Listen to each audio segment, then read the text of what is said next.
Kani atong istorya karon kakuaan kini natong daghang lesson sa kinabuhi. Adunay usa ka mag-uma nga mag-harvest siya sa iyang humay. Ug samtang nag-harvest siya sa iyang humay, samtang gagiok siya sa iyang humay, sa kalit lang adunay usa ka buk itlog nga nahulog gikan sa itaas. Wa siya kabalo kung unsa tong itloga. Muto iyag yung gidala sa iyang panimalay, unya kay anaa man say himungaan nga manok nga naglumlom, iya kining gisagol didto pagpalumlom ang maong itlog. Og napiso gyud ang maong itlog dungan sa mga itlog sa manok niya nga himungaan. So karon pagkapiso na sa maong itlog, nakita sa maong mag-uma nga usaday kini kaagila, og nga kining maong piso nga agila musuhid siya kung unsay aksyon sa uban niyang kauban nga mga piso, tungod kay diha siya nahimugso sa piso sa mga manok. So kung unsay buhaton sa mga piso nga mga manok, mausab kini iyang buhaton. Kung mangakha ang mga piso nga manok, mangakha usab siya. Wala kabalo ang maong piso nga agila nga pwede day siyang makalupad og taas. Dinhi lang takutob sa maong istorya o sambingay mga kaigsuonan. Welcome day sa atong sambingay sa Kristohanon. Ang lesson bitaw nga atong makuha nini nga adunay mga Kristohanon karong panahona nga ang disenyo unta natong mga Kristohanon gipakasama ta sa Ginoo og agila in the Bible.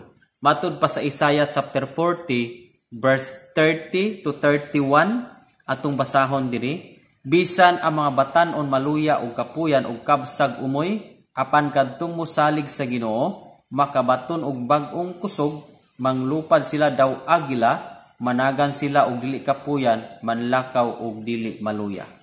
Sumala sa maong sambingay, ang usa ka piso nga agila, musuhid lang siya sa unsay aksyon sa kauban ng mga piso nga manok. Pero hinumdumi nga agila ang iyang disenyo. Ang agila sa tanang hinimo o langgam dinhi sa kalibutan, only eagle ang makalupad during sa storm. Ang tanang mga langgam, tanang mga manok, manago na sila during sa bagyo. No? Pag naay bagyo, manago na sila. Di na sila magpakita. Pero only eagle nga pag-abot sa storm, gamito niya ang bagyo aron makalupad siya taas. Yun ana usab sa atong kinabuhi mga kaigsuonan. Kung kita karon, doon na tayo mga problems, doon na tayo mga struggle sa kinabuhi, doon na tayo mga storm sa kinabuhi, mga bagyo sa kinabuhi nga niabot sa tuwa. Hinumdumi ang disenyo sa Ginoo sa ato ang kinabuhi. We are like an eagle. Ipakasama tag agila sa Biblia. Ang eagle, dili na siya mahadlok sa storm. Kung dili, ang storm mo'y gamiton para mosurhay ang maong agila. Sama sa atong sambingay karon, wala kabalo ang usa ka piso nga agila tungod kay nagtan-aw lang siya sa kauban ng mga piso nga manok nga kung unsay aksyon maupod ang iyang buhaton. Pero igsoon sa kinabuhing Kristohanon, dili ta sama sa mga manok, no? Nga pag mo naay mga problema, mulikay, mutago. Daghan kayong mga Kristohanon karon nga wala kasabot sa ilang disenyo. Nagtuo sila nga ang disenyo nila murag manok. Nga pag-abot sa storm, pag-abot sa mga problema, hala ang uban mo ikyas, dili na mo simba, mawala na sa pagpangalagad. Tungod kay nagtuo sila nga abi nilag manok ang ilang disenyo. But we are not like a chicken. Dili manok ang disenyo nato, but gipakasama ta sa Biblia og eagle. Ngano man gyud nga gipakasama ta sa Ginoo og eagle? Tungod kay ang eagle musagubang na siya og storm sa kinabuhi. Only eagle can fly high kung naay storm. No, mas mag-uol no ng eagle kung walay storm. Ngano man, dili siya makalupad og taas. So, ang storm usa ka opportunity kini sa usa ka eagle makasurhay siya og taas. Inana usab sa atong kinabuhi. Ang tanang mga problems, struggle sa atong kinabuhi, opportunity ni siya nga kita mo grow sa Christian life. Ang problems gialaw sa Ginoo, wala nagpasabot nga mga lagad ta mag-serve ta sa Ginoo, walay problema, walay struggle. Mostly daghan tang struggle, daghan tang problems. But gialaw sa Ginoo ang problems gialaw ang struggle sa atong kinabuhi for us to grow, for us to soar high, nga aron pa nga kana bitawng sama sa eagle nga mulupad ta og taas.